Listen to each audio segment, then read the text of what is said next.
Ok, entonces empezamos la grabación de la clase del día de hoy, 24 de marzo del año 2021. Semana 8 del semestre, estamos en el punto intermedio. Bueno, les decía que la semana anterior les dejé un ejercicio en la clase, les propuse hacer un ejercicio en la clase. Vamos a retroalimentar la solución de ese ejercicio, que era pues normalizar una data que estaba organizada en una tabla donde confluyeron varias cosas. Esto que estoy mostrando aquí pues es una muestra de la tabla de datos, porque la tabla de datos tiene una buena cantidad de registros, de tuplas, pero básicamente lo que tenemos aquí es una tabla que tiene 1, 2, 3, 4, 5, 6, 7, 8, 9, 10, 11 y 12 atributos de diferentes naturalezas. Vemos los NRC, los números de referencia de curso, los códigos de área y de curso, la sección, que es la letra que identifica a cada grupo de los demás. Ustedes afortunadamente pues conocen esta nomenclatura en alguna medida. El nombre de la materia, la facultad a la que pertenece, el código y el nombre del docente a cargo de ese NRC, la dirección y el teléfono del docente, la categoría del docente, el salario mensual y el valor de la hora cátedra. Eso pues, Profesor, señor. disculpe, ¿usted está compartiendo algo? Ah, caramba, no he compartido nada todavía, entonces discúlpenme ese error.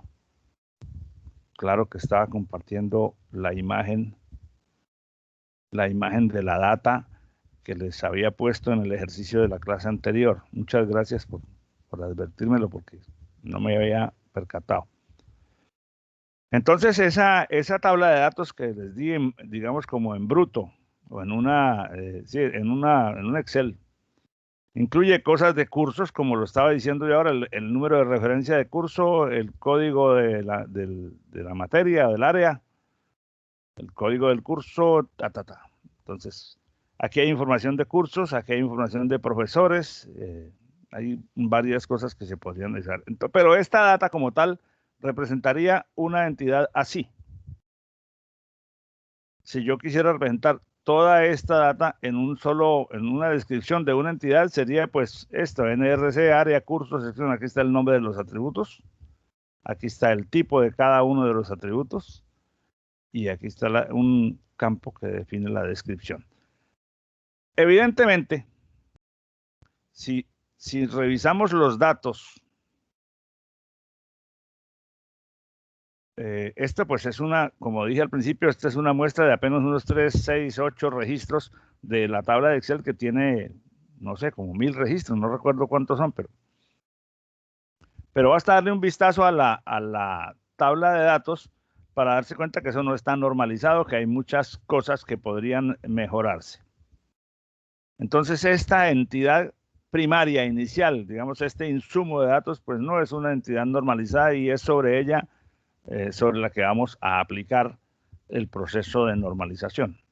Entonces, lo primero pues es ir a la primera forma normal. Para ir a la primera forma normal hay que descomponer los grupos de datos, los datos que se puedan considerar grupos, en datos atómicos, y además eliminar toda redundancia que se pueda eliminar sin afectar la calidad de la información, o sea, las redundancias que sean innecesarias. Eliminarlas o reducirlas al máximo, porque ya sabemos muy bien, ya lo hemos visto en otros casos, que en los niveles de redundancia siempre van a estar, o sea, que siempre va a haber algún grado de redundancia en los datos, pues porque las cosas que se llaman igual hay que repetir la identificación. Pero si yo, por ejemplo, como lo vamos a ver ahora, yo tengo una columna, como lo veíamos aquí en la data, una columna que se llama facultad, que repite el nombre, repite. Obviamente esto lo repite porque esta es la facultad que maneja esta materia, mientras que Seminario de Ingeniería Mecánica lo maneja la Facultad de Ingeniería. Entonces, para muchas instancias de asignatura, la facultad es la misma y hay unas repeticiones allí que pueden no eliminarse, porque si yo elimino la columna, elimino la información de qué facultad le corresponde a cada materia o cada curso, a cada NRC, pero sí sustituirla por una representación que sea menos redundante. Obviamente eso es una codificación del campo y hacer una separación. Además de eliminar las redundancias innecesarias, entonces que cada tabla tenga su clave primaria. Bueno, entonces, ¿qué grupos de datos encontramos en la data original que puedan descomponerse? Bueno, ya habíamos visto que en la introducción de la clase anterior lo habíamos dicho. Aquí hay un grupo de datos que contiene el barrio, la nomenclatura de la dirección y el teléfono de todos y cada uno de los docentes. O sea que si una persona, o sea que si se quieren tener datos atómicos, primero habría que separar esta columna en esas tres columnas distintas, una que contenga el barrio, una que contenga la nomenclatura de la dirección y otra con el teléfono de la persona. Esa es digamos, un primer grupo que es protuberante, que es visible, evidente. Otro menos visible, pero que también lo habíamos discutido antes y se suele considerar grupo, es cuando el nombre incluye apellidos y nombres en un solo campo. Entonces vamos a separar también el nombre en apellidos y nombres, lo que aquí se llama nombre de docente en apellidos y nombres. Eso es lo que decíamos aquí. El nombre del docente lo vamos a transformar en dos campos separados y el campo original de la data, datos docente, lo vamos a transformar en dirección, barrio y teléfono. Entonces nuestra entidad va a quedar con la misma estructura que tenía, pero entonces aquí será, se tiene que hacer las separaciones de los campos, de los grupos de datos no atómicos. Esa separación entonces conduce a que la tabla crezca en atributos porque el nombre se transformó en apellidos y nombres y los datos y el campo datos docentes se transformó en dirección, barrio y teléfono. Un aspecto que no hemos hablado todavía porque corresponde un poco al nivel de la implementación, pero que vale la pena tenerlo en la mira desde ahora, es la definición de los tamaños de los datos. ¿Por qué aquí dice 60? ¿Por qué aquí dice 30? ¿De dónde salió eso? Bueno, obviamente resulta eso o es un resultado del esquema de identificación que se esté usando en la entidad. Pero, por ejemplo, hay datos complicados de pre-evaluar el tamaño, como por ejemplo el nombre de una persona. ¿Cuántos caracteres tiene los apellidos de una persona? Pues hay mucha diversidad en eso, porque así como una persona puede llamarse Pedro Pérez Gómez, también puede llamarse José María de la Espriella Benito Rebollo. Entonces, porque el primer apellido es de la Espriella y el segundo apellido Benito Rebollo. Entonces, ¿cuánto le vamos a dar a los apellidos en tamaño y cuánto se le va a dar al campo de nombres en tamaño? Es una decisión que alguien tiene que tomar. Si uno cuenta con la data, con la mayoría de los datos que se van a involucrar en el sistema, pues uno simplemente los organiza y mira de los que tenemos nosotros. Por ejemplo, si yo miro los alumnos de la universidad, busco una tabla con las personas que están en la base de datos de la universidad o que van a estar y logro encontrar que son 5,000 estudiantes y sé los nombres de todos. Si yo tengo esos datos, que los tengo que levantar en algún momento para insertarlos ya en la base de datos cuando esté creada, pues puedo tener una idea de más o menos qué tamaño asignarle a un campo sin riesgo de perder mucha información. ¿Por qué hablo del riesgo? Porque es que después de que tú le asignes el tamaño al campo apellidos, y si dijiste que los apellidos son 15 caracteres, cuando estés después insertando información en esa tabla, todo dato que tenga más de 15 caracteres, el sistema de gestión de base de datos le trunca del 16º carácter en adelante y aparece el nombre recortado. Eso lo hemos visto en distintos insumos de datos, en recibos, en en productos de sistemas de información que hacen esa situación. Y dar demasiado espacio, mucho más grande de lo que se necesita. Por ejemplo, no, entonces démosle a los apellidos 50 caracteres para que quepa cualquier cosa.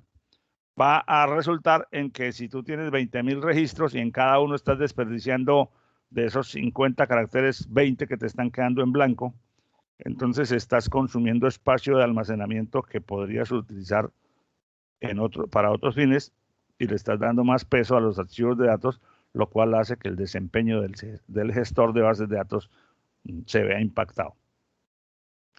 Entonces, nuestra data quedaría con ese ajuste con esa separación de los grupos de datos en datos atómicos, quedaría con una apariencia parecida a esta, donde están los apellidos,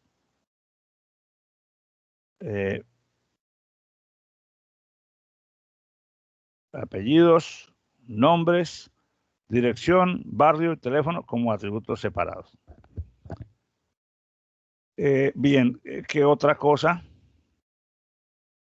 se hace necesario? Entonces, después de separar los grupos de datos en atributos atómicos, ahora viene la eliminación de las redundancias que no sean necesarias, o la mayor reducción posible de ellas. Ya habíamos mencionado que hay una redundancia en el valor del campo facultad, que se repite muchas veces el mismo valor. Podríamos mirar en todos los campos y vamos a ver que hay distintos grados de redundancia. Este es protuberante. Otro que puede verse protuberante es el campo del barrio. Si yo tengo muchas personas, porque van a coincidir muchas personas con el mismo nombre del barrio. En esos casos, no se quitan las columnas, obviamente, se hace alguna separación para disminuir y mantener bajo control esa redundancia. Otro campo que puede evidentemente ser interpretado como redundancia es el campo donde está la categoría del docente, porque pues hay muchos docentes que pertenecen a una misma categoría y basta mirar, hacer un análisis sobre la data original, sobre la hoja del Excel, filtrando por esa columna, y verán ustedes los distintos valores que corresponden. Entonces, de esa tabla original podemos extraer una tabla que contenga los códigos de las facultades con los valores del nombre de cada facultad,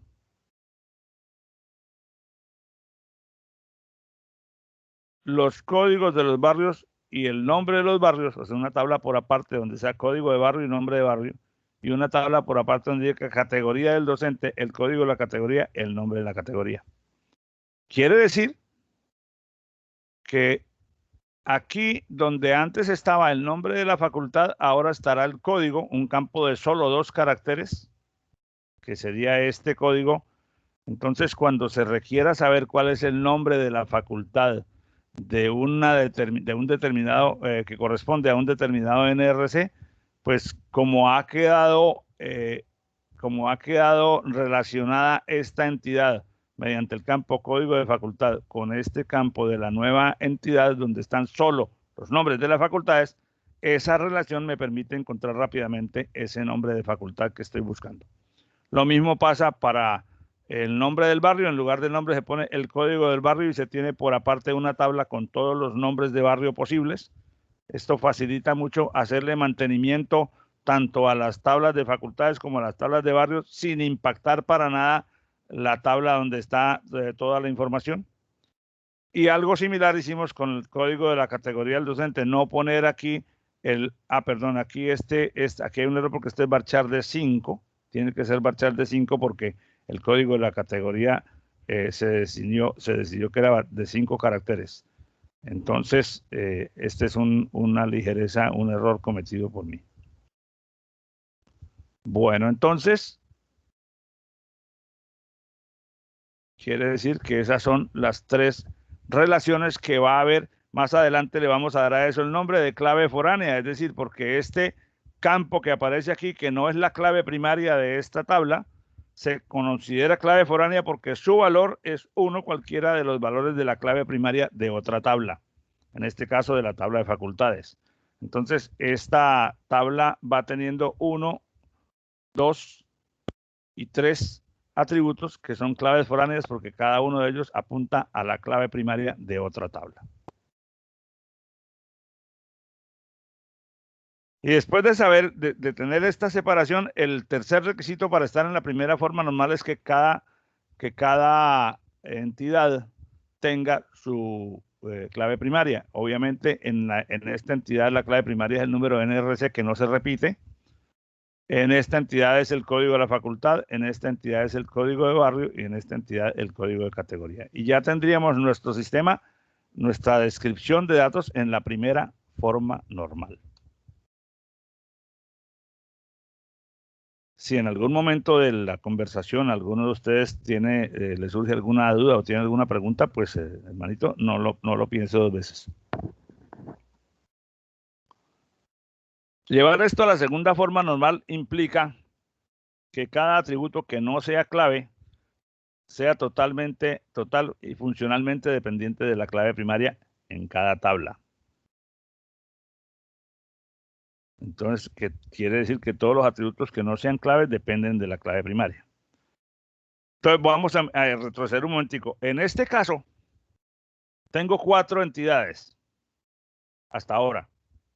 Obviamente, yo no voy a hacer el análisis de si están en segunda forma normal ni para esta, ni para esta, ni para esta, porque no existe ninguna posibilidad de que haya dependencias entre campos no claves y campos no claves, porque solamente hay 2 campos en cada una de estas tablas, uno que es la clave y el otro que no lo es. Entonces, aquí no hay la posibilidad de que eso no se cumpla. Pero aquí donde hay más atributos, es posible que haya uno que dependa de otro que no sea la clave. Entonces, nuestro análisis no tiene que hacerse sino sobre la tabla de secciones, dado que las otras 2, por su estructura, se garantiza que el único atributo que no es clave depende del atributo que sí lo es.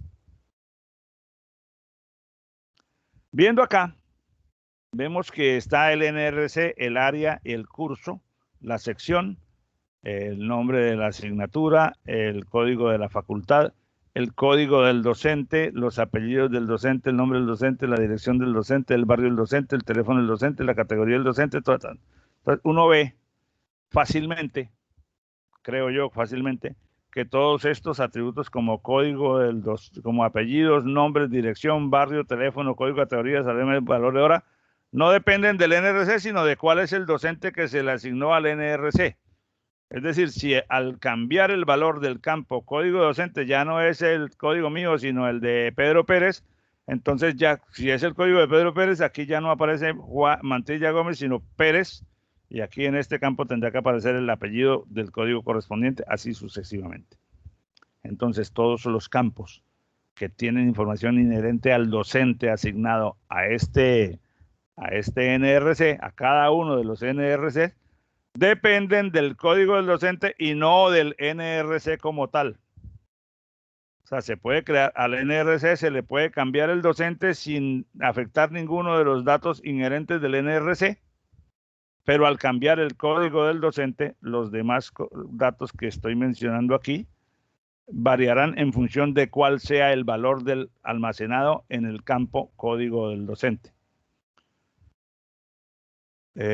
Bueno, esto es lo que acabo de decir. Todos esos atributos toman valores dependiendo de cuál es el valor del atributo código docente. Y en ese caso, entonces, pues dejamos solo el código del docente en la tabla de secciones y creamos una tabla que se llama docentes, cuya tupla tiene la siguiente estructura. El código del docente, que es entonces el que enlaza con este último campo de la tabla de secciones. Y para cada código docente los demás datos que le corresponden, los apellidos, los nombres, la dirección, el código del barrio, el teléfono, el código de la categoría, etc. Ahora tenemos 2 entidades relacionadas entre sí a través de un campo, que en la primera de ellas es clave foránea, el código del docente, y en la segunda es clave primaria. Entonces, en este campo código del docente, cuando se vaya a crear un registro en la tabla de secciones, aquí tiene que ir, en este campo tiene que ir un valor que sea uno cualquiera de los valores que están almacenados en este campo, en esta tabla, para que haya integridad referencial. Entonces, además de eso, pues tenemos las facultades, los barrios y las categorías. Y este es nuestro modelo hasta este momento. Uno diría, bueno, ¿hay alguna otra, algún otro atributo que dependa de uno que no sea la clave? Podríamos dejarlo así, pero si uno hace una mirada fina,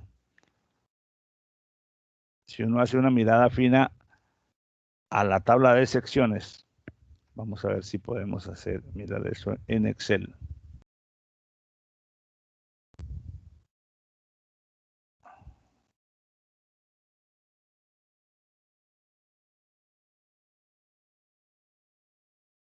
A ver si está esto por acá. ¿Dónde lo tengo?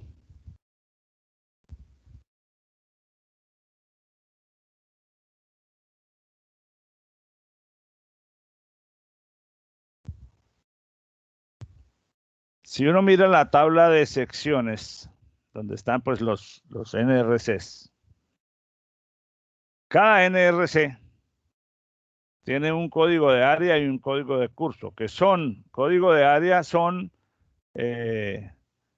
estos indicadores que están aquí: administración de empresas, arquitectura, ciencias básicas, lenguas extranjeras, ciencias sociales y humanidades, ciencia política, etcétera, lo que son, digamos, las distintas áreas académicas que manejan las materias. Y pues hay una identificación por cada carrera, digámoslo así. Pero además entonces tiene un número de curso, o sea que estas dos cosas identifican a esta materia. El NRC simplemente significa para que si hay dos secciones de la misma materia, cada una de ellas tiene un NRC distinto, como ustedes bien lo saben. Entonces, pero a lo que voy a hacer referencia es al hecho de que aquí aparece un campo que se llama facultad, ciencias sociales y humanidades, que si yo lo miro, filtremos ese valor, aplica para ciertas áreas que no se repiten, es decir, que que no se repiten para otro código de facultad. Si yo cojo ingeniería como código de facultad, entonces las áreas que me están disponibles aquí ya no son las mismas. O sea, para estas áreas aplica ingeniería, para otro grupo de áreas aplica ciencias sociales y humanidades, para otro grupo de áreas aplica, etcétera. Quiere decir, ese análisis yo desprendí la conclusión de que, primero, por cada pareja de estas, o sea, si yo digo CEPOL P03A, el nombre del curso, voy a poner aquí, voy a filtrar eso exactamente, CEPOL P03A. Es un solo grupo, pero si yo, y es investigación cualitativa en ciencia política, pero si yo digo, por ejemplo, no CEPOL, sino ISIS o ISCO, la nuestra, ISCO, y escojo cualquier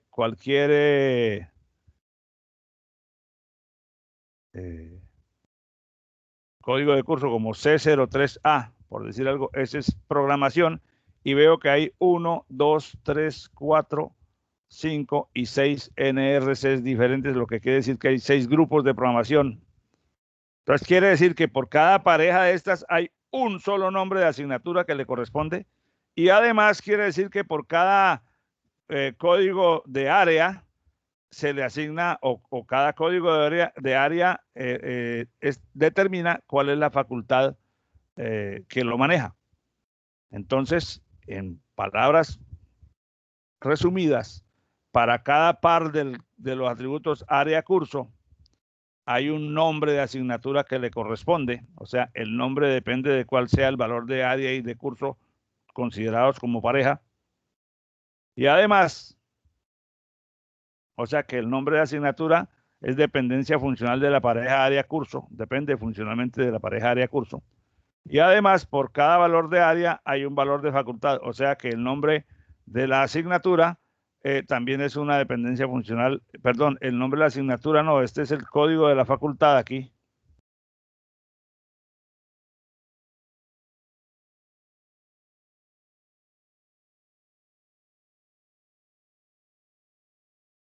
Por cada valor que tenga el campo de área, de ese valor depende el valor del campo código de facultad. Entonces, puede extraerse de esas dos dependencias funcionales, como yo tengo este par determinando esto y uno de estos pares determinando esto, se puede extraer una sola entidad separada que tenga la totalidad de los nombres de curso, en donde cada curso aparece una sola vez, identificado con su materia, curso, el nombre y la facultad a la que está inscrito, para eliminar digamos, esa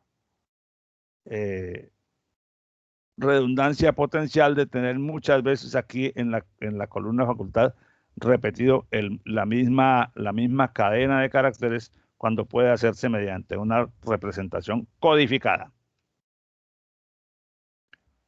Entonces, de ahí desprendemos que entonces tengo la tabla de secciones en donde tendré el NRC, el área, el curso y la sección. El código del docente. Ya no tengo lo que tenía antes, el nombre de asignatura y el código de la facultad, porque con ellos dos construí esta tabla que se llama catálogo de cursos, en donde tengo el código de área y el código de curso, que conjuntamente los dos campos son la clave primaria de esta tabla, y que con esa clave se puede entonces encontrar el nombre del curso y el código de la facultad a la que pertenece el curso.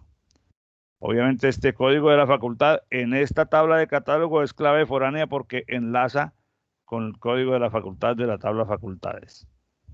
Y ahora mi tabla de secciones original ya disminuyó solamente a 5 atributos, donde está el NRC, el área y el curso, código del área, el código del curso, la letra de la sección y el código del docente. Con estos dos campos, área y curso, puedo yo saber cuál es el nombre del curso y cuál es el nombre de la facultad, el código de la facultad y por ahí el nombre. Con este código del docente puedo saber todos los datos del docente, o sea que esta tabla representa una estructura que enlaza a todos los campos que estaban involucrados en la data original, pero ya de una manera normalizada.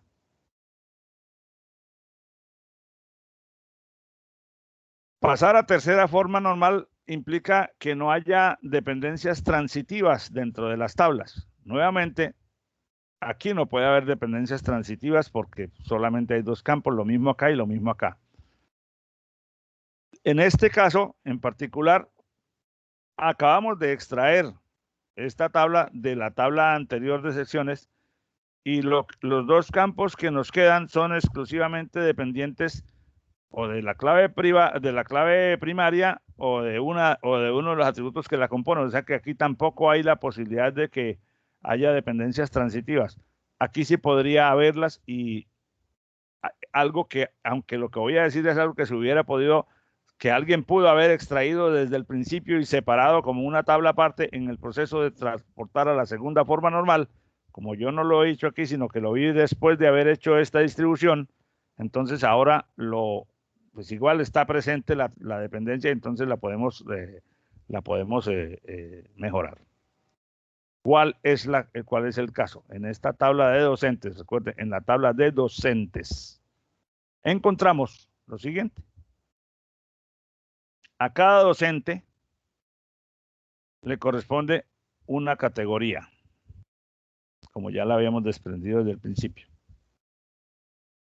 A cada categoría docente le corresponde un salario mensual y un valor hora cátedra. Entonces resulta que esto lo he encontrado a partir de un análisis de la data también, porque uno podría decir, no, es que este es el salario del profesor, este es el valor de hora cátedra del profesor, y ahí no estaríamos hablando, en ese caso, esos dos valores dependerían del código del profesor. Pero es que resulta que esos dos valores, realmente al analizar los datos, tú puedes encontrar con claridad que esos dos valores dependen de a cuál categoría de cuál sea la categoría que tiene el profesor. O sea que sí dependen del profesor, pero indirectamente dependen del código de la categoría. Y como el código de la categoría depende del código del docente, entonces estos datos tienen dependencia transitiva del código del docente. ¿Cómo me di cuenta de eso? Pues uno mirando los datos, simplemente si uno mira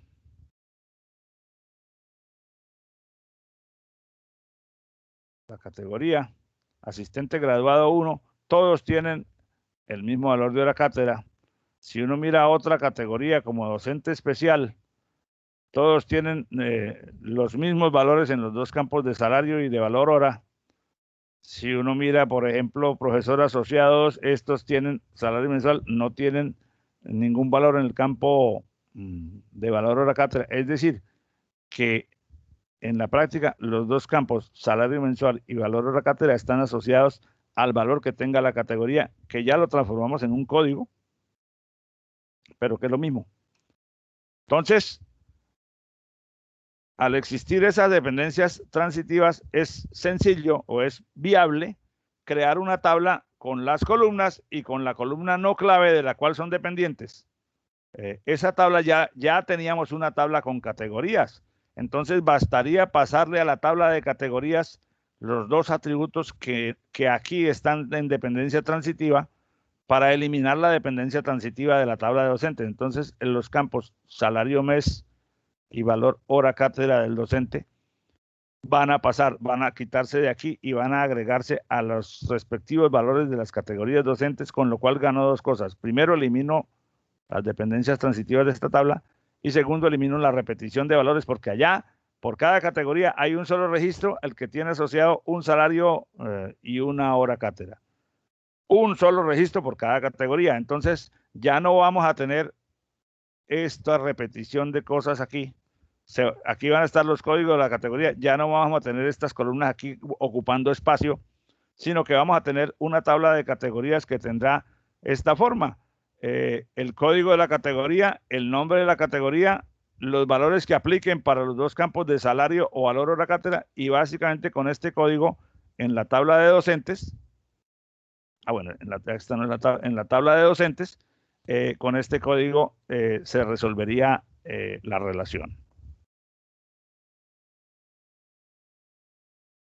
Entonces, finalmente tenemos la tabla de secciones que tiene el NRC, el área y el curso, la letra de la sección o las letras de la sección y el código del docente.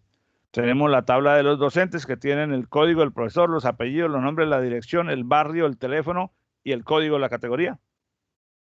Tenemos la tabla de categorías donde está el código de la categoría, el nombre de la categoría, el salario y el valor de la hora cátedra. O sea que este campo enlaza con esta clave foránea aquí. Tenemos la tabla de facultades, la tabla de barrios y la tabla de catálogo. Ese es, digamos, nuestro modelo final. Ahora, hay que resaltar entonces, o hago énfasis en lo siguiente. En la tabla de secciones, el campo código del docente es clave foránea, que enlaza con esta clave primaria. En la tabla de secciones, en la tabla de docentes, el campo código de barrio es clave foránea, que establece el enlace con la tabla de barrios. El código de la categoría del docente es clave foránea y hace el enlace con el código de la categoría en la tabla de categorías. En la tabla de catálogo, la clave primaria está compuesta por dos atributos, lo que quiere decir que este par área-curso también podría considerarse una clave foránea enlazando con esta tabla de catálogo. Y esta tabla de catálogo tiene al final un campo con el código de facultad que es clave foránea porque apunta al código de la facultad en la tabla de facultades. Y este es, en mi solución, en mi proceso, este es el modelo normalizado en la tercera forma normal, que ya puede servir para proceder a una implementación con el menor riesgo de redundancia y de anomalías y etcétera. Bueno, no sé si haya preguntas o comentarios al respecto.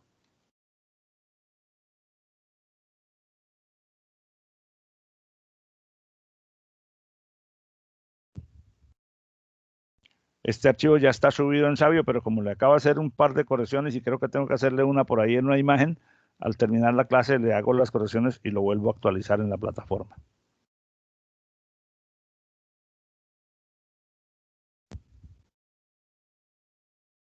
Bueno, entonces ahora vamos a entrar a hablar del álgebra relacional. Hoy vamos a hacer solo la introducción. Bueno, pero es más o menos una introducción amplia.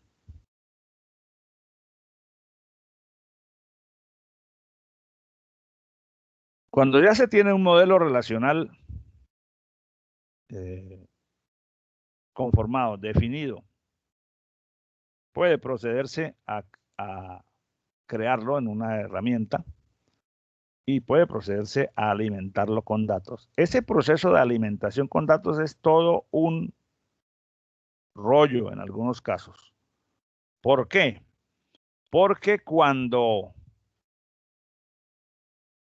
vas a proceder al montaje, entonces te dicen, mira, aquí están los datos son estos. Y entonces uno revisa y empieza a encontrar cosas como esto. Fíjense, en esta columna hay datos ajustados a la izquierda y datos ajustados a la derecha. Esto pues porque el Excel toma los datos que son puramente numéricos como números. En ese caso pues no hay mucho problema. Pero puede encontrarse, aunque digamos, por ejemplo, aquí dijera así. Entonces quiere decir que en este registro el valor de este campo tiene un valor y este valor es distinto porque tiene un carácter diferente. Al ojo humano, al ojo de los usuarios que preparan o que usan los datos en Excel, eso en muchos casos no representa inconveniente, pero realmente en el proceso de alimentar un modelo de datos provenientes de una recolección manual, implica que la data hay que depurarla y hay que revisarla muchísimo antes de proceder a migrar los datos. Eso lo veremos o lo viviremos un poco más adelante cuando hagamos algún ejercicio ya de orden práctico implementando un modelo. Pero después de que ya tienes las entidades alimentadas, ya puedes hacer operaciones con ellas. Es decir, en el ámbito de las bases de datos relacionales, las entidades pueden usarse para hacer operaciones, ciertas operaciones con ellas, no solamente con registros específicos, sino con entidades completas. El álgebra relacional, que es el tema que vamos a empezar ahora, describe básicamente cuáles son las operaciones que es posible aplicar sobre un modelo de datos, aplicar sobre las entidades que componen un modelo de datos para producir algún resultado de interés por alguna necesidad externa.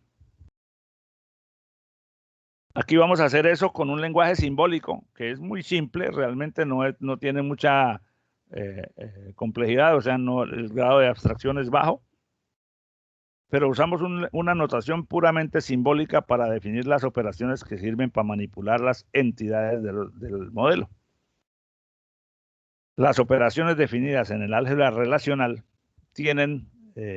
originan o de ellas se derivan o se originan operaciones específicas en los lenguajes de consulta a base de datos. Es decir, las sentencias principales del lenguaje SQL, por ejemplo, son derivaciones o son abstracciones que implementan las operaciones del álgebra relacional o que sirven para implementar las operaciones que componen el álgebra relacional. Entonces, el álgebra relacional es como una especie de representación intermedia entre la idea o la necesidad del usuario y la escritura de esa orden específica en un lenguaje de consulta a las bases de datos. Y usando el álgebra relacional uno puede jugar un poco con los términos algebraicos del lenguaje y optimizar las sentencias que va a aplicar posteriormente.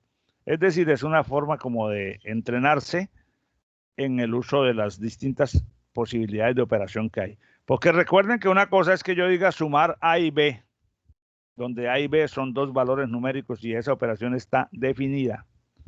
Pero, por ejemplo, si yo tengo una tabla de datos que tiene un nombre, la tabla A, por ejemplo, la entidad A, que tiene los atributos A, B, C y D, voy a poner el nombre, código, nombre, dirección, teléfono, A, B, C y D.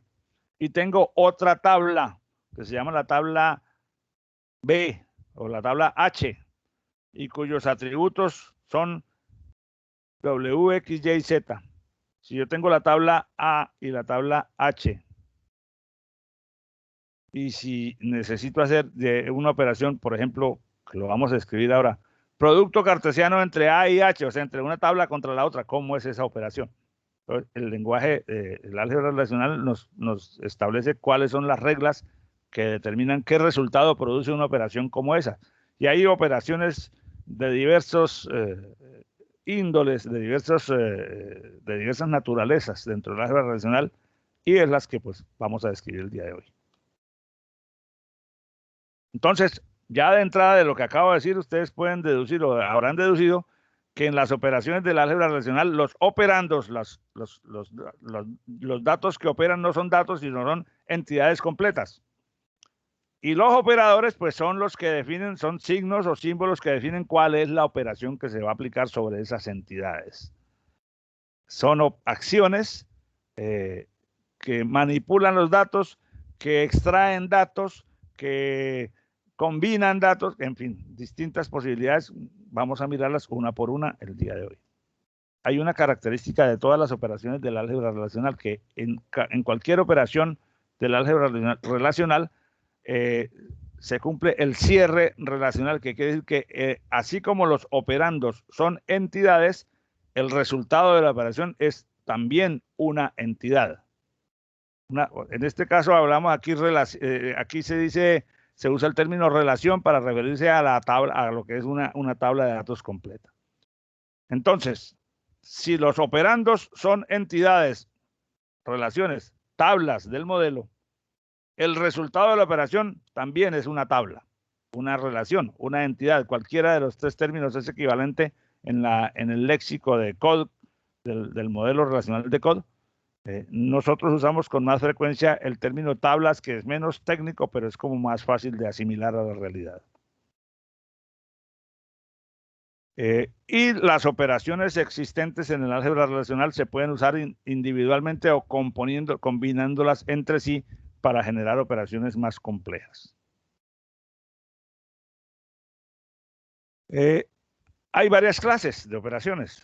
Si se expresan en términos de otras operaciones, entonces puede haber operaciones que se llaman primitivas, y en las operaciones primitivas está la unión, la diferencia, el producto cartesiano, la selección y la proyección. 5 operaciones primitivas que son básicas y que cada una de ellas hace un trabajo particular. Y hay operaciones que no son primitivas, como la intersección, la combinación y otras más que se verán después, que no son necesarias, se expresan en términos de aquellas, pero no son indispensables, pero son útiles. Entonces existen eventualmente para cuando el usuario las necesita aplicar. Pero las primarias, las primitivas, son la unión, la diferencia, o sea, la unión de relaciones, la unión de tablas, la diferencia de tablas, el producto cartesiano de tablas, la selección sobre una tabla y la proyección sobre una tabla. Ahora, son primitivas o son no primitivas dependiendo de si se expresan en términos de otras. Como estas no se expresan en términos de otras, se denominan primitivas. Estas se pueden expresar en términos de aquellas, o sea, una intersección se puede expresar en términos de cualquiera de estas, bueno, depende de cómo se haga, pero no son operaciones aparte, son como combinaciones. Si usan dos o una relación, dos o una tabla para poder aplicar la operación, son binarias cuando se requieren de dos operandos, y todas las operaciones primitivas como esta unión, intersección, diferencia, producto cartesiano y combinación, estas requieren de dos tablas para operar. O sea, no se puede hacer unión de una sola tabla. Tiene sentido la operación unión cuando intervienen dos tablas. Lo mismo para estas cuatro. Pero hay operaciones que son unarias, como la selección y la proyección, que se aplican sobre una sola tabla. O sea, si yo quiero hacer una selección, la estructura de la operación involucra un solo operando, y ese operando es el nombre de la tabla sobre la cual se va a hacer la selección. Bueno, estos son solamente pues, definiciones planas. Otra forma de verlas es si son operaciones de tipo conjuntista o no. La unión, la intersección, la diferencia y el producto cartesiano son operaciones derivadas de la teoría de conjuntos. Entonces, una forma de clasificarlas es también esta. Mientras que la selección, la proyección y la combinación no derivan de la teoría de conjuntos, sino que son operaciones específicamente sobre el entorno del álgebra relacional. Bueno, toda esa clasificación no solamente nos da una idea vaga de la naturaleza de las mismas, pero todavía no hemos dicho cómo es cada una de ellas. Antes de ver cómo es cada una de ellas, voy a mencionar una operación auxiliar que simplemente por ser auxiliar no es una operación compleja, pero que resulta muy útil en determinados contextos para poder escribir expresiones relacionales, expresiones de álgebra relacional con sentido completo. La operación se llama renombrar o redenominar, que sirve para darle nombre al resultado de una operación. Por ejemplo, si yo tengo una tabla que se llama hombres y hago la operación de unión con la tabla que se llama mujeres, ya estamos adelantando, sin decirlo, la definición de la operación unión. El resultado es una nueva tabla en donde están todas las tuplas de hombres y luego todas las tuplas de mujeres, es decir, una tabla con las tuplas o con los registros de las dos relaciones que fueron unidas. A esa tabla, perdón, el nombre de esa relación es esta expresión, pero si yo quiero facilitar el manejo porque lo quiero usar para algún otro proceso posterior, entonces simplemente uno dice a la unión de hombres con mujeres, dele ahora el nombre empleados, y entonces ahora tendría yo tres relaciones. Discúlpenme. La tabla hombres, la tabla mujeres y la tabla empleados, que mediante la operación de renombrar o redenominar, como se dice aquí, bautiza el resultado de la operación unión hombres, unión entre hombres y mujeres. Entonces, ¿qué nos queda de aprendizaje aquí? Que la palabra hombres aquí hace referencia a una tabla que tiene una cierta estructura. La palabra mujeres hace referencia a otra tabla que tiene una cierta estructura. De entrada uno tiene que ir pensando que esas dos cosas tienen que ser parecidas para que pueda haber unión, porque no se pueden revolver peras con manzanas y creer que el sistema de gestión de base de datos lo va a hacer arbitrariamente. Entonces tengo una tabla o una relación que se llama hombres, otra que se llama mujeres, y mediante una operación que se llama unión puedo producir una nueva. Esa nueva se llama hombres unión mujeres. Pero si yo quiero usar ese concepto en una operación más compleja, me resulta más fácil decir a hombres unión mujeres, bautícela como empleados, y entonces cada vez que yo use empleados en una expresión relacional, estoy aludiendo a hombres unión mujeres. Es simplemente para facilitar el uso de operaciones simples en operaciones más complejas. Bueno, entonces, bueno, hay otra cosa, que si hombres es una tabla que tiene los campos cédula, apellidos, nombres, edad y género, y mujeres es otra tabla que tiene también los mismos campos, cédula, apellidos, nombre, edad y género. Al unirse, al aplicar la operación unión entre esas dos tablas, resulta una tabla nueva que contiene los registros de todas, pero los nombres de los campos, los nombres de los atributos, en general, el álgebra relacional produce nombres de atributos por defecto. En general, en general, aunque hay algunos casos en que eso puede cambiarse, se requieren dos cosas: que haya compatibilidad entre las dos tablas, es decir, que tengan estructuras similares, aunque los nombres de los campos no sean iguales, pero que tengan las estructuras iguales. El resultado de la operación completa normalmente asume los nombres de los campos de la primera de las dos entidades que intervinieron en la operación. Pero esos nombres también pueden cambiarse en el caso en que uno lo necesite hacer.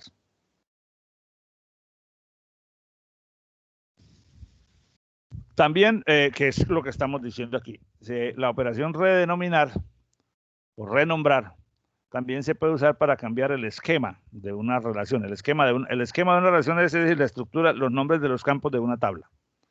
Si una, por ejemplo, si una tabla se llama X y los campos que componen su registro se llaman B1, B2, B3, hasta BN, podríamos decir cédula, nombre, apellido, edad, dirección, teléfono. Aquí en forma general los estamos diciendo B1, B2 hasta BN. Y yo quiero que a esa tabla ahora los campos se llamen A1, A2, A3 hasta AN. Naturalmente la lista de campos es la misma, solo que el campo que antes se llamaba B1 ahora quiero que se llame A1 y así sucesivamente. Entonces yo puedo decir, haga la relación Y con una estructura de campos A1, A2, A3, como redenominar la tabla X que tiene esta estructura de campos. O sea, esta es una sentencia simbólica del álgebra relacional que lo que simplemente está haciendo es tomando una tabla X que tiene una estructura de campos determinada y cambiándole el nombre a Y con una estructura con nombres de campos distintos donde cada uno corresponde uno a uno en forma biyectiva con los campos de la tabla original.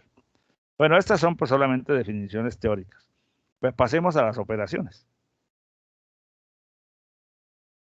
La operación de unión ya la conceptualizamos sin haber dado la definición específica. Es una operación en la cual a partir de dos tablas o dos relaciones se obtiene una tabla nueva conformada por todas las tuplas que están en cualquiera de las dos relaciones de partida. Así como la operación de unión de conjuntos. Si tú tienes un conjunto con 4 elementos y otro conjunto con 7 elementos, la unión de los dos será un conjunto nuevo que contiene todos los elementos de esos dos conjuntos sin repetición. Es decir, que si el 3 estaba en ambos conjuntos, en la unión está una sola vez el 3, porque es el mismo elemento. Entonces, se denota, como ya lo dijimos, el nombre de la primera tabla, unión, el signo de unión, el nombre de la segunda tabla. Tiene sentido si las dos tablas son compatibles, es decir, que tienen el mismo número de atributos. Y se puede establecer una relación biyectiva. El primer atributo de la primera tabla es de la misma naturaleza que el primer atributo de la segunda tabla. El segundo de la primera corresponde con el segundo de la segunda y así sucesivamente. Es decir, donde el dominio de los datos de cada uno de los atributos correspondientes en la tabla es el mismo. No tienen que llamarse igual los dos atributos. En la primera tabla puede ser id y en la otra puede llamarse docid, pero los contenidos tienen que ser de la misma naturaleza. Y tienen que ser la misma cantidad de campos en las dos tablas para que pueda haber correspondencia entre las tuplas. Entonces, por ejemplo, si yo tengo esta tabla que se llama grupo 1, que tiene estas tuplas, estos registros, 1, 2, 3, 4 registros con ID, apellido, nombre y edad. Y tengo grupo 2 con otra tabla que tiene la misma estructura, pero aquí se llama ID, last name, name y age. Los nombres de los campos son distintos en la tabla grupo 2 a los nombres de los campos correspondientes en la tabla grupo 1. Pero vemos que hay correspondencia en la estructura y en la naturaleza de los datos. Entonces, si yo hago la unión entre tablas grupo 1 y grupo 2, ¿qué va a resultar? Va a resultar una tabla nueva que contiene todas las tuplas de grupo 1 y todas las tuplas de grupo 2. Todas las tuplas que estén tanto en grupo 1 como en grupo, o sea, que estén en grupo 1 y que estén en grupo 2. Así.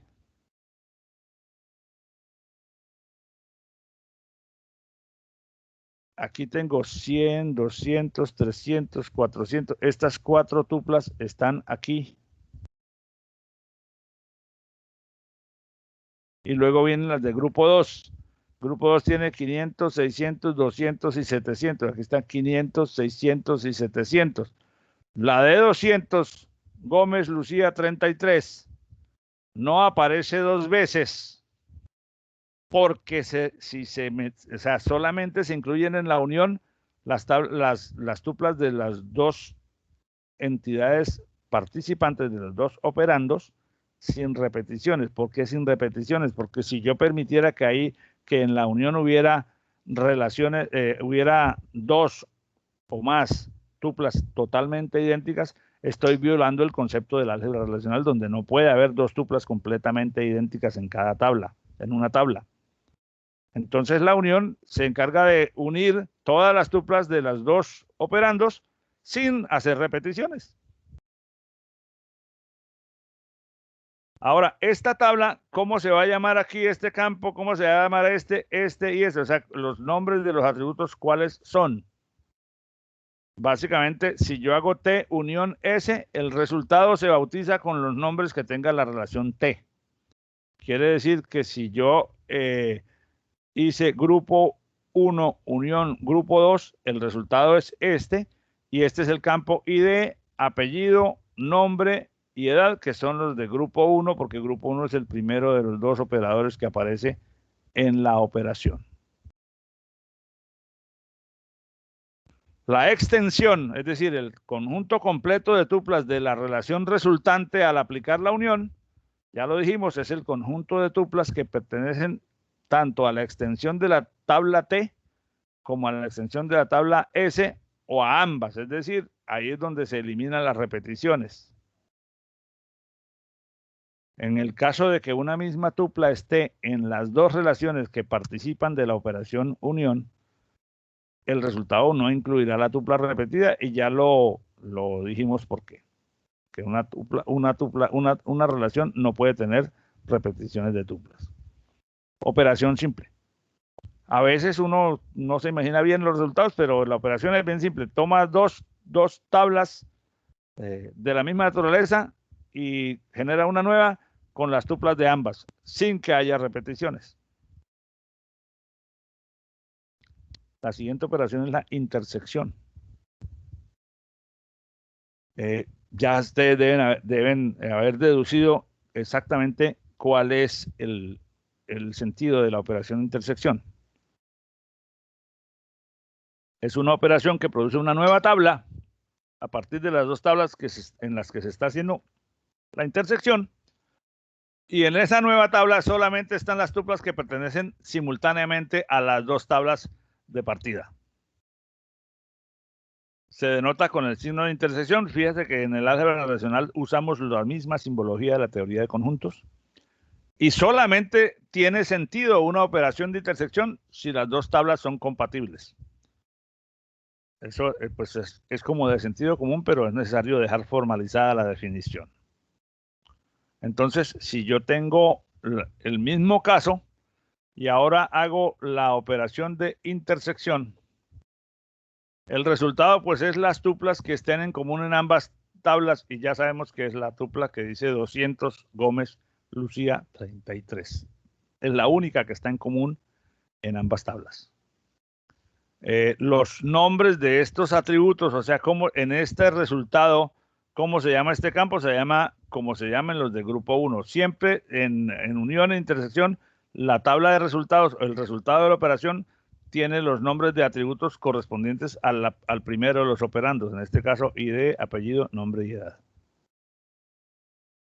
¿Qué contiene la operación de intersección? Pues ya sabemos, solamente las tuplas que pertenecen a la extensión de las 2 entidades originales. La otra operación es la diferencia. La diferencia es una operación en la que se toman 2 relaciones de partida, 2 tablas, en este caso T y S. Y la diferencia produce una tabla nueva donde están todas las tuplas que están en T, pero no están en S. O sea, es la resta entre tablas. Entonces, si esta es la primera entidad, esta es la segunda entidad, y hay varias tuplas que están en ambas entidades, la diferencia produce esto. O sea, la primera entidad sin las tuplas que estando en ella también estén en la segunda.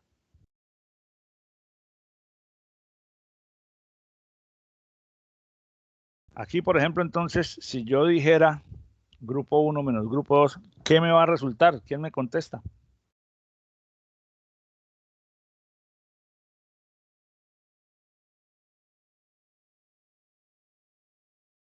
¿Cuántas tuplas tendría el resultado de esta diferencia? 3 tuplas, profe. ¿Cuáles?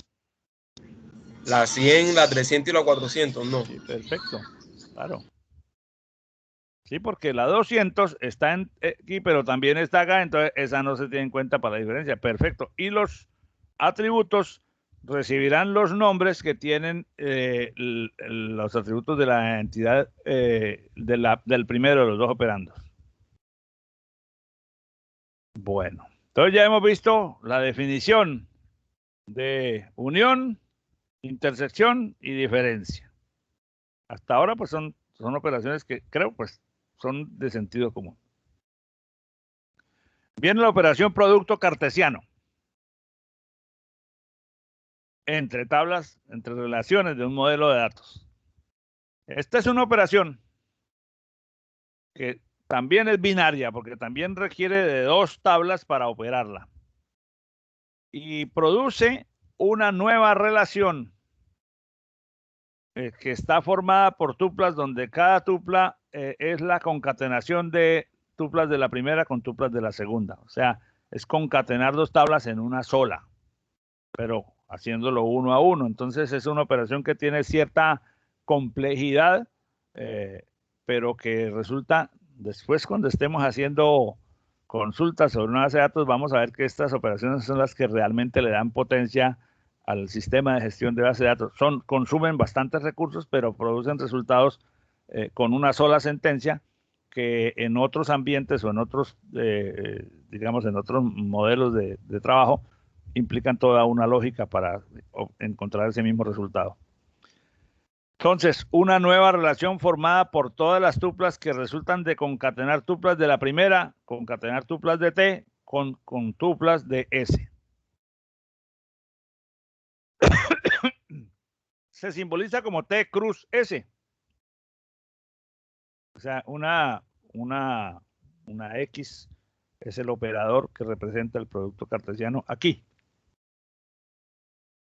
Hay un detalle que hay que tener en cuenta para poder usar la operación producto cartesiano, que si las dos relaciones tienen un atributo con el mismo nombre, si aparece, por ejemplo, género en ambas, en alguna de las dos hay que cambiarle el nombre al atributo antes de poder hacer la combinación.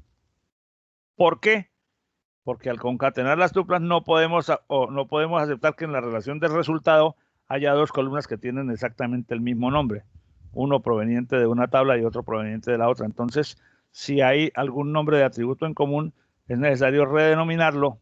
Hay que garantizar que en las 2 tablas no haya, que no tengan nombres de atributos iguales.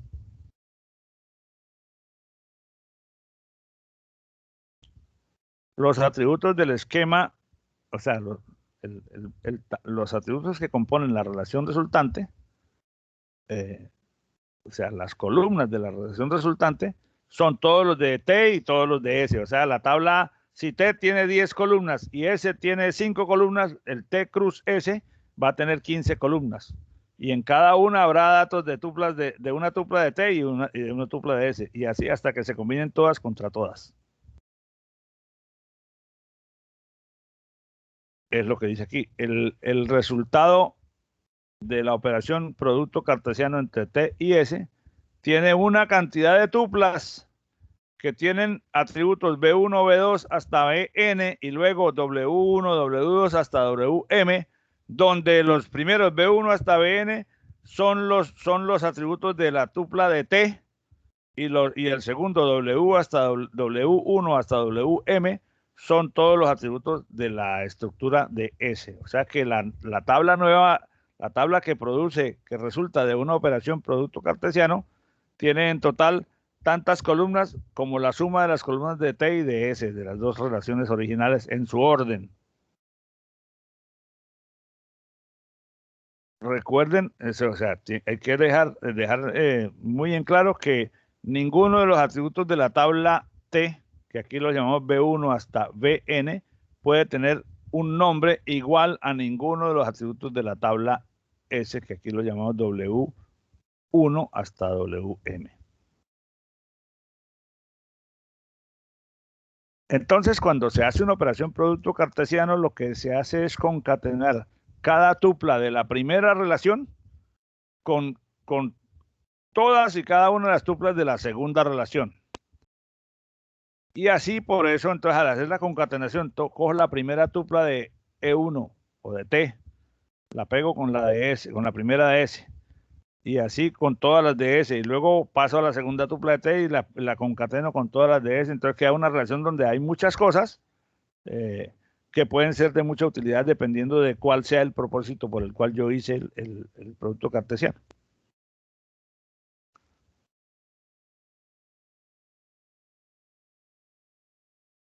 Por ejemplo,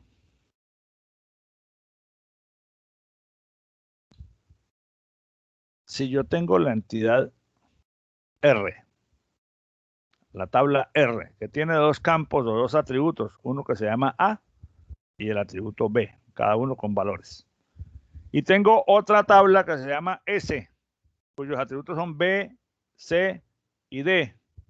Ojo que aquí hay un B y aquí hay otro B. Entonces el sistema de gestión produce, cuando haga el producto cartesiano, va a hacer una afectación aquí para garantizar la integridad de la tabla resultante. Y la entidad de S tiene pues varias tuplas, cada una con valores. Entonces, si yo hago producto cartesiano de R por S, R cruz S, entonces voy a generar una tabla que tiene 1, 2, 3, 4, 5 atributos, que va a estar conformada de la siguiente manera.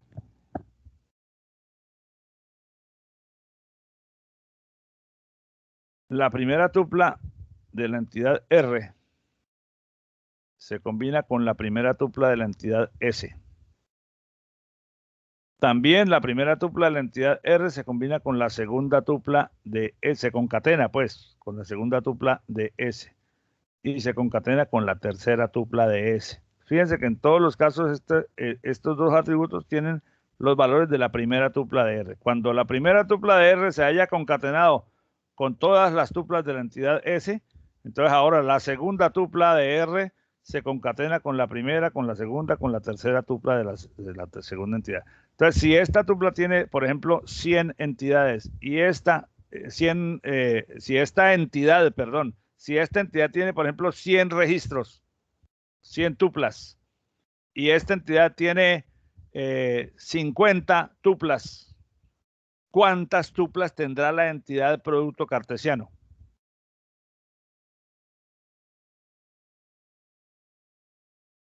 Si la primera tiene 100 tuplas y la segunda tiene 50,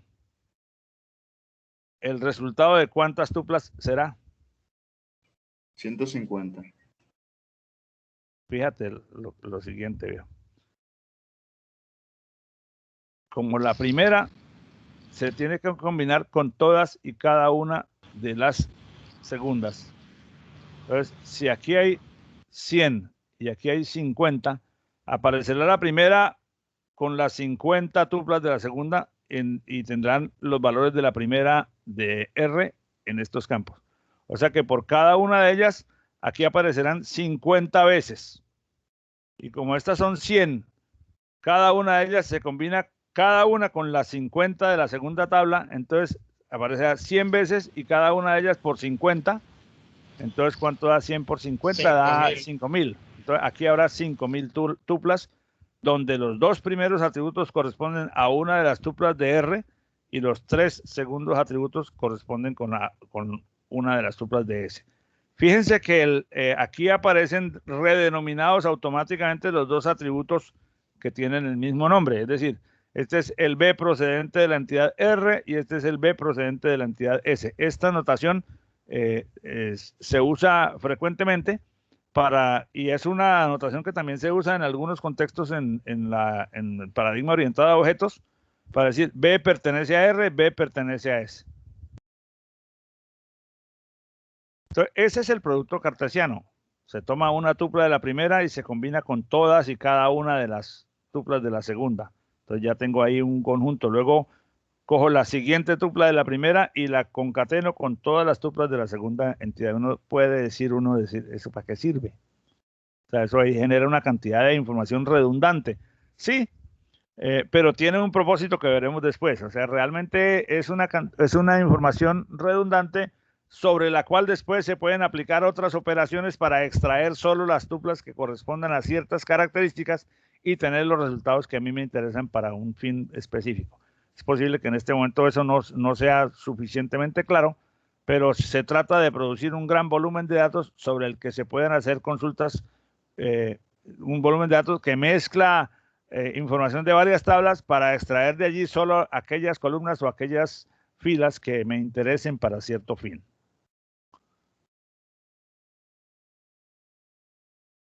Realmente el producto cartesiano es un concepto que normalmente no se usa directamente,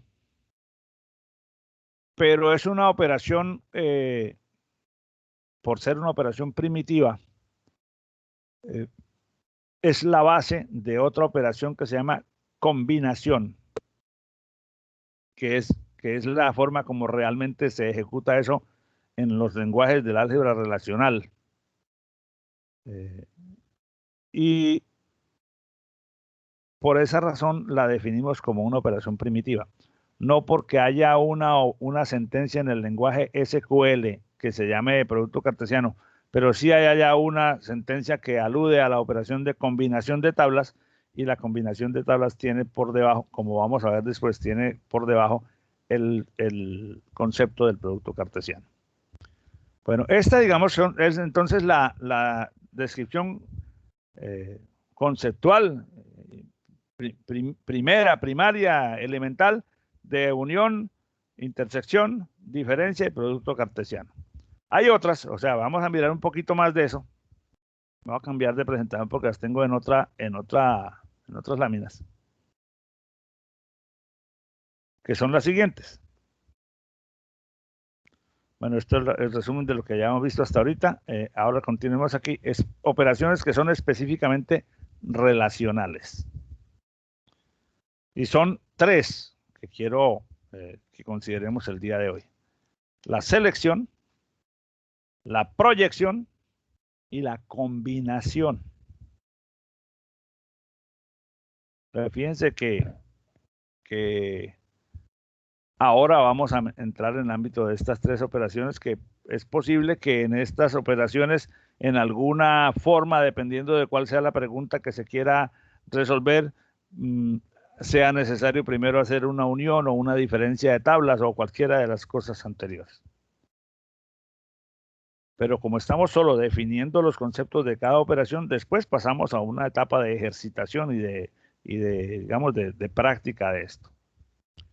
La operación de selección es una operación que está asociada a una sentencia de los lenguajes SQL, que es la sentencia select. La sentencia permite elegir, seleccionar ciertas tuplas de una relación ignorando el resto. Es decir, permite como agarrar de la tabla solo las tuplas, solo ciertas tuplas que cumplan con determinado criterio para trabajar con ellas y no trabajar sobre las demás de la tabla. Porque, por ejemplo, si yo me refiero a lo siguiente: si yo quiero, en la tabla que teníamos en el ejercicio de la clase pasada, si yo quiero trabajar solo con los NRC que corresponden a ingeniería de sistemas, entonces yo hago una operación de selección. Digo, seleccióneme solo los que tengan ISCO en el campo materia, en el campo área.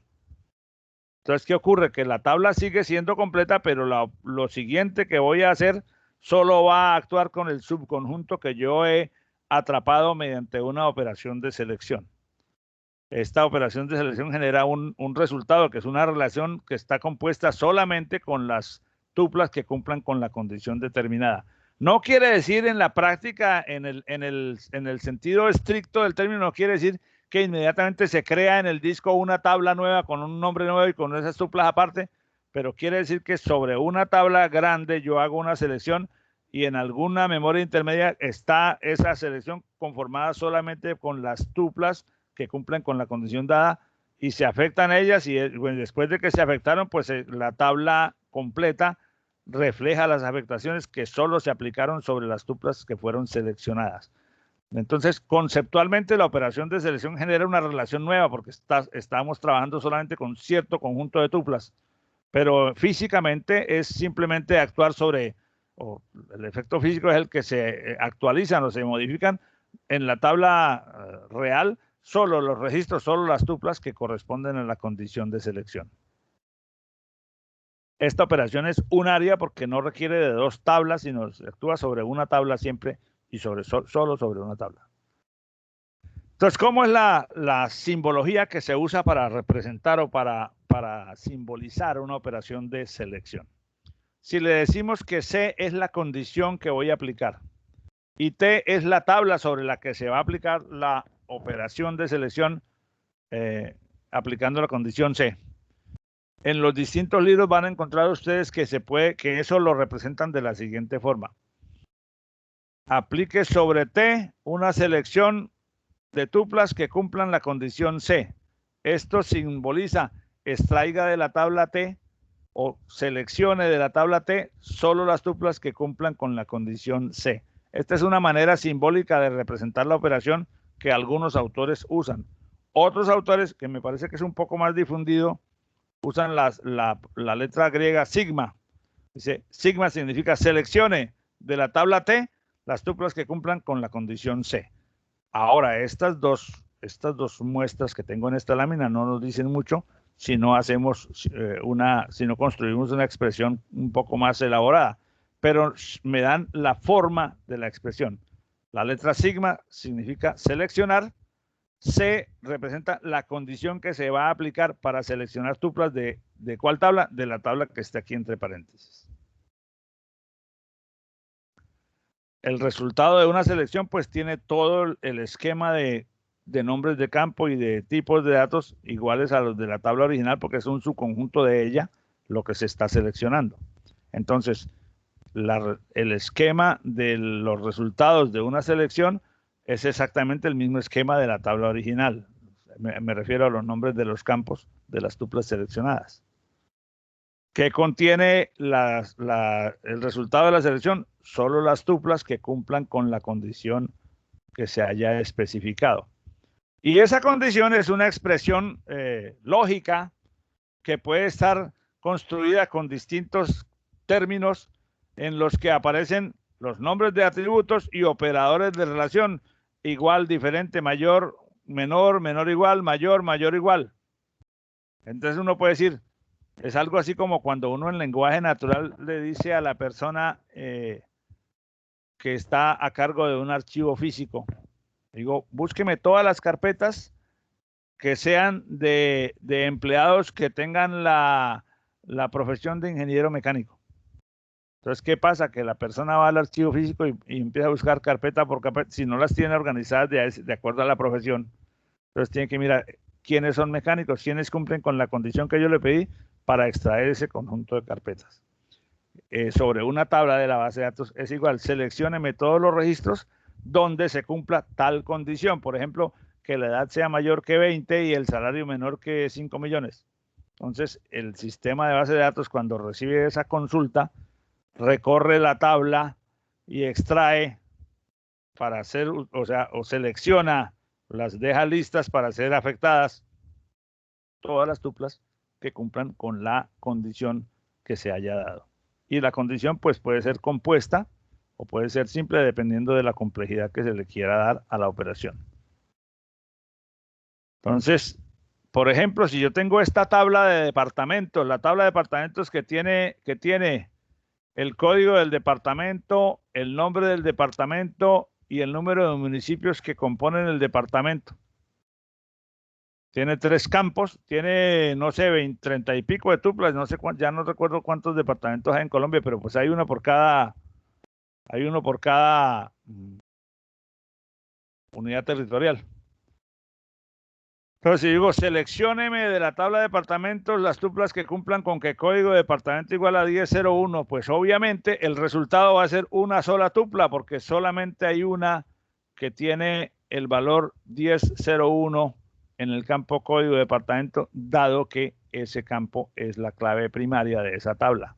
Entonces, si yo repaso la tabla, pues solamente el primer registro cumple con la condición. Entonces, el resultado es una relación, el resultado de la selección es una sola tupla que tiene la misma estructura, obviamente, porque es un subconjunto de esa tabla, con los valores completos de la tupla que cumplió con la condición. Pero si yo le dijera esta consulta, seleccióneme de la tabla de departamentos las tuplas en las que el municipio vale 4, ¿cuál sería el resultado? ¿Cuántas tuplas tendría el resultado?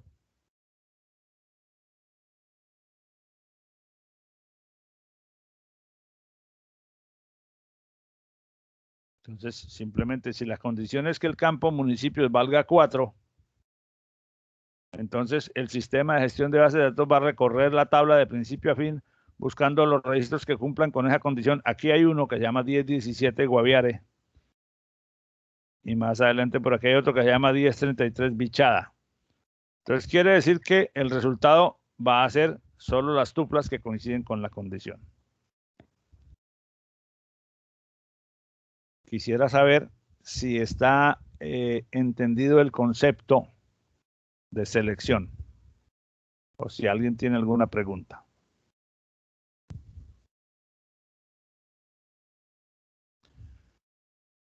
Fíjense que si se plantea así, digo yo, esta es una operación de redenominar o renombrar. Dice, guárdeme en E2 el conjunto de tuplas que resultaron de seleccionar sobre E1 las que cumplan con la condición C. Entonces, la tabla E2 va a contener todas las tuplas de E1 que cumplen con la condición C. En este caso, pues E2 va a ser una tabla cuya estructura es idéntica a la de E1 porque ese es un subconjunto de ella. En algunos libros a veces uno encuentra gente que le gusta enredarse para describir las cosas o pues que lo hace de una manera específica mucho más formal, pero que requiere un poquito más de abstracción. Entonces, la expresión de seleccionar de la entidad E las tuplas que cumplan con la condición C la especifican así. Todas las tuplas T tales que T pertenece a la entidad E y cumplen con la condición C. Esta pues es una manera un poco más elaborada o más simbólicamente más formal de representar esto mismo, pero nosotros no vamos a usar esta representación porque resulta más extensa y creo que la que estamos usando con las letras sigma, la condición C como subíndice y el nombre de la entidad entre paréntesis es bastante funcional. Ahora, esa condición puede estar compuesta, no basta con que decían, por ejemplo, en el caso anterior decía número de municipios igual a 4. Era un solo ítem de una condición que puede ser evaluada como verdadero o falso. Pero uno puede tener condiciones compuestas usando los operadores AND y OR. Entonces, por ejemplo, si yo digo, seleccióneme de la tabla, selección sobre la tabla E1, donde se cumpla que C1 y C2 y C3, o sea, donde se cumpla que el salario mayor que 10 millones y género igual a M y edad mayor o igual que 57. O sea, C1 es esta condición, C2 es esta condición simple, C3 es esta condición simple. Si yo hago las tres condiciones concatenadas con operadores y, quiere decir que va a seleccionar de la tabla aquellas tuplas donde las tres se cumplan simultáneamente. Entonces aquí empieza un problema booleano de escribir la condición compuesta en la forma correcta para que no vaya a haber equívocos en la interpretación. Entonces, si esta fuera la tabla donde están los empleados, el código del empleado, el nombre del código del alumno, nombre del alumno, apellido del alumno, género, salario, edad, para que se cumpla que salario mayor que 10.000, género igual a masculino y edad mayor a 57, el sistema de gestión de base de datos tiene que hacer un recorrido y ver si en la primera tupla se cumplen las tres condiciones simultáneamente, lo mismo en la segunda, lo mismo en la tercera y así sucesivamente. Al final, él va a encontrar que en esta tupla y en esta tupla se cumplieron, son las únicas que cumplieron simultáneamente con las tres componentes de la condición. Y entonces ese es el resultado de esta consulta. Claro, aquí está hecha simbólicamente, pero yo podría haber escrito sigma, salario mayor que 10 millones y género igual M y edad mayor igual que 57 y entre paréntesis E1. Y estaría la condición, la operación explícitamente descrita. La operación de proyección también extrae cierta información de una tabla, pero con otro criterio. La operación de proyección sirve para escoger algunos atributos de una relación dada, ignorando el resto. Es decir, si tienes una operación, una relación o una tabla de partida, y si yo hago sobre ella una operación de proyección, esa operación de proyección me va a entregar otra tabla que es subconjunto de aquella, pero no en el sentido de que son solo unas tuplas, sino que son solo unas columnas de la tabla original, solo unos de los atributos los que yo haya decidido proyectar. Entonces, si la relación T tiene un conjunto de determinados atributos, una proyección sobre esa relación T, sobre esa tabla T, que solamente considere determinados atributos de ella, es una tabla nueva que contiene la misma información de T, pero solo con las columnas que se incluyeron en la proyección. Es decir, es así como la selección es un subconjunto de tuplas, en este caso la proyección es un subconjunto, pero de las columnas de la tabla original, incluyendo todas las tuplas. Utilizaremos, la nomenclaremos con la letra pi y en lugar de poner una condición, aquí ponemos L, es la lista de atributos que se quieren extraer de la tabla original. Entonces, fíjense muy bien, vuelvo a repetirlo. Mientras la operación de selección selecciona del conjunto de tuplas de una determinada tabla aquellas que cumplen con una condición y me saca todas esas tuplas completas, la operación de proyección lo que hace es tomar la lista de los atributos que quiero proyectar y saca, digamos, por ejemplo, yo puedo decirle, hágame de la tabla de empleados, proyécteme el código, el cargo y el salario. Entonces, ¿qué pasa? Que se crea una tabla nueva con el código, el cargo y el salario, con todos los registros de la tabla de empleados, pero solo esos tres datos de cada uno. Es extraer un subconjunto en el sentido de los atributos.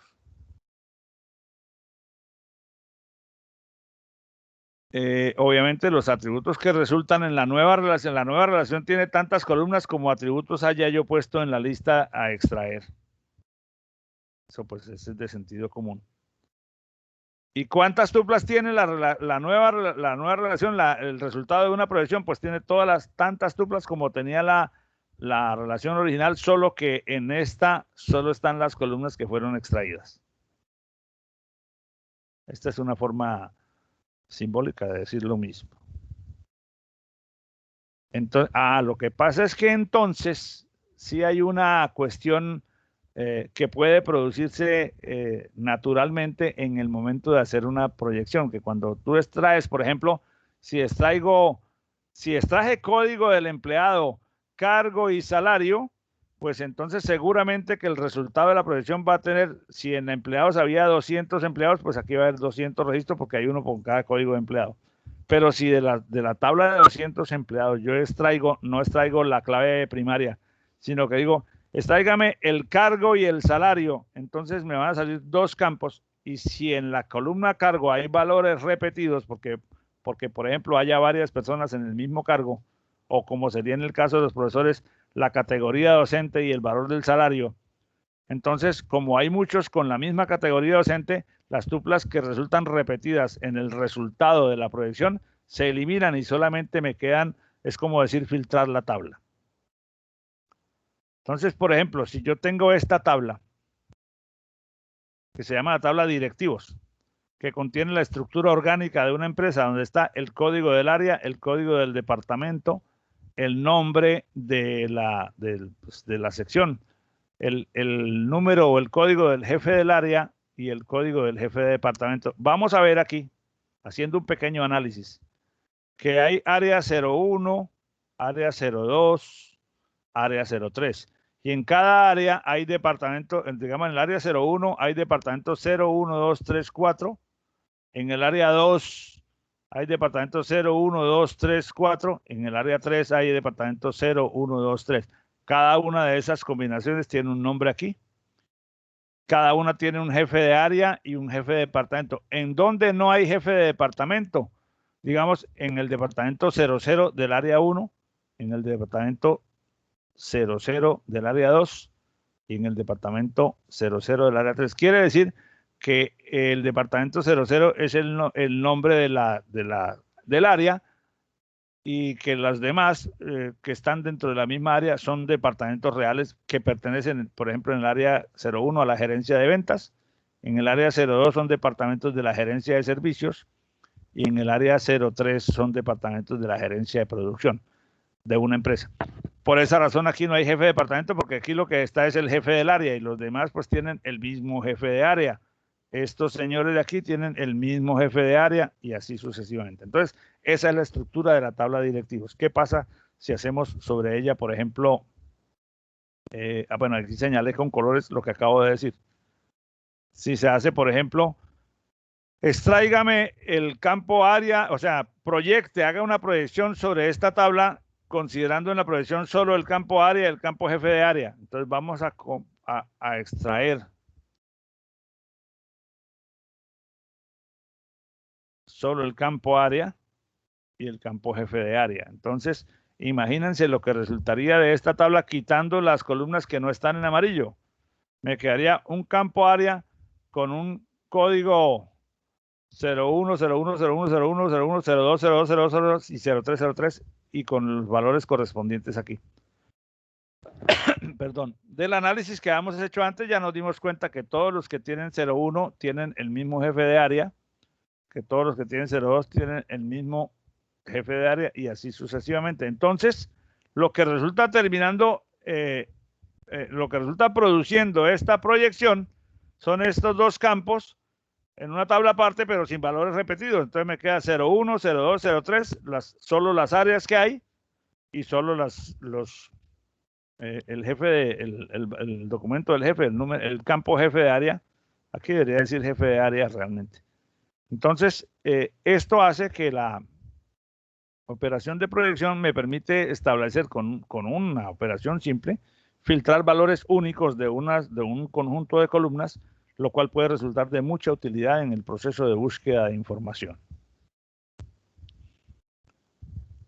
Otra cosa que puede suceder o que se puede hacer es que las operaciones se puedan componer.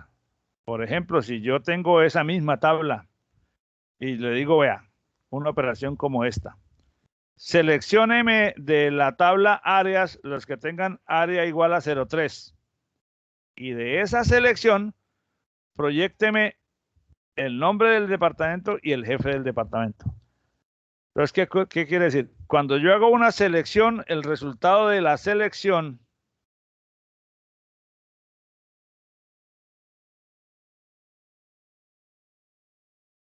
vamos a ponerle a esto, si yo hago esta selección, lo que está aquí adentro, ¿Esta selección qué produce? Produce un subconjunto de esta tabla. Produce todas las columnas completas de la tabla, todas las columnas. Pero solo me saca las tuplas donde el área valga 0,3. O sea, se va a restringir a este subconjunto, ¿cierto? Las demás, la selección no las va a considerar porque estamos considerando solo las de área 0,3.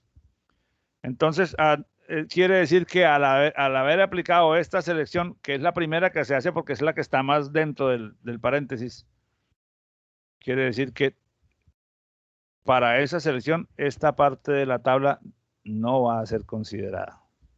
Solo considera, perdón, es desde aquí. Esta tampoco. Solo considera, ¿qué pasó? Las que corresponden al área 03. Son 1, 2, 3, 4 tuplas. Y de esas, proyectar el nombre del departamento y el jefe del departamento. Entonces serían, el nombre del departamento serían estos 4 valores que están aquí.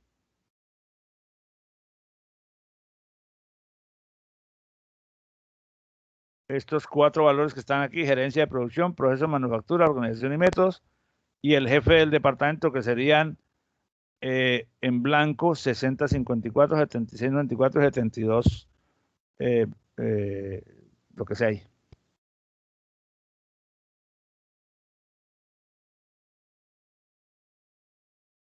Entonces quiere decir que arrojó solo 2 columnas, nombre del departamento y jefe del departamento, que son las 2 columnas que se puso en la proyección, pero aplicando esas 2 columnas sobre el resultado de la operación más interna, que era una selección. Entonces, de esa manera, descartemos esto, perdón. De esa manera, las operaciones se pueden componer, se pueden combinar para afinar, digamos, el proceso de extracción de los resultados. Si yo hubiera hecho esto al revés y dijera selección del área 03 y entre paréntesis pongo proyección, nombre de departamento y jefe de departamento, cometería una equivocación. Porque si esta es la operación que estuviera aquí adentro, sería la primera que se hace. Y entonces estaría extrayendo el nombre del departamento y el jefe del departamento estaría extrayendo solo la columna nombre de departamento y solo junto con la columna jefe de departamento y nada más. Entonces, si eso es lo que estuviera dentro del paréntesis y por fuera estuviera la selección, estaría aplicando una selección con una condición área igual a 0,3 que no aplicaría porque lo que sobre la relación que se está aplicando solamente tendría el campo nombre de departamento y el campo jefe de departamento. Entonces la combinación, pues obviamente no es conmutativa, ni mucho menos. La combinación de las operaciones hay que planearla muy bien en función de qué resultados se espera obtener.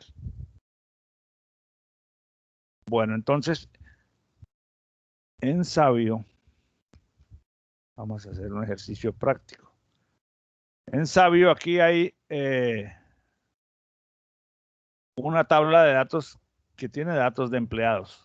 Tiene el ID, los apellidos, los nombres, la fecha de ingreso, la dirección, el celular, la fecha de nacimiento, el género, el cargo que ocupa, el nivel si es de la persona, si es operativo, directivo o intermedio, y el salario que gana. Eso está metido aquí en un archivo que se llama Archivo de Datos Empleados XLSX.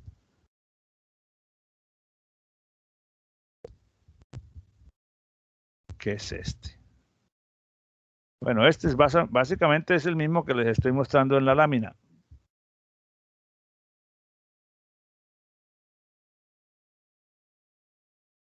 Se pide que ustedes, a partir de lo que hemos visto el día de hoy, escriban las consultas en álgebra relacional para generar la lista de los empleados del nivel operativo, los apellidos, los nombres, las fechas de ingreso y los cargos de los empleados del nivel directivo, la información de las empleadas con salarios superiores a 3.000, la información de los empleados hombres que a la fecha de hoy tienen 10 o más años de antigüedad, y los cargos ocupados por mujeres de nivel operativo mayores de 50 años y con antigüedad inferior a 10 años. Son solamente 5 sentencias para practicar las operaciones del álgebra racional que hemos visto hasta ahora, y en particular pues estas se refieren a las selecciones de la proyección básicamente. Y en cada uno de los 5, ¿qué es lo que le estoy pidiendo? Que escriba la expresión de la consulta usando la notación del álgebra racional que hemos estudiado el día de hoy. Que además de eso muestre cuáles son los resultados que la consulta produce aplicada sobre ese conjunto de datos. O sea que si la primera es solamente o sea, los resultados este y este, pues estos son los dos de la primera, sucesivamente. Y que suba sus respuestas en la semana 8, que ya está puesto el enlace en la semana 8. Aquí donde dice tarea, ejercicios del álgebra relacional.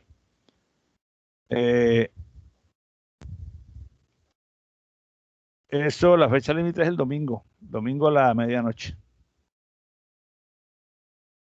Cualquier duda o cualquier pregunta que surja sobre cómo hacer eso de aquí al domingo, pues aquí estoy, como siempre, a su entera disposición.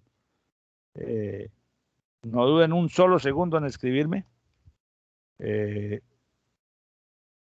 Bueno, espero que eso se resulte, es una cosa relativamente sencilla. Después de hoy, la siguiente clase entonces será el lunes posterior a la Semana Santa, ¿verdad? O sea, quiere decir que nuestra próxima clase va a ser el día 5 de abril. Bueno, entonces ahora pues con esto terminamos la clase del día de hoy. No sé si hay algún comentario, alguna observación de parte de alguno de ustedes. Si no es así, entonces les agradezco mucho su presencia, su participación en la clase del día de hoy. Les deseo que tengan un feliz resto de semana y una muy cómoda y muy feliz Semana Santa, con todos los cuidados y con todas las precauciones para que no vaya a ser factor de preocupaciones adicionales. No es más por el día de hoy, entonces nos vemos en la próxima clase. Muchísimas gracias a todos. Listo, profe, muchas gracias. Bueno, que estén muy bien.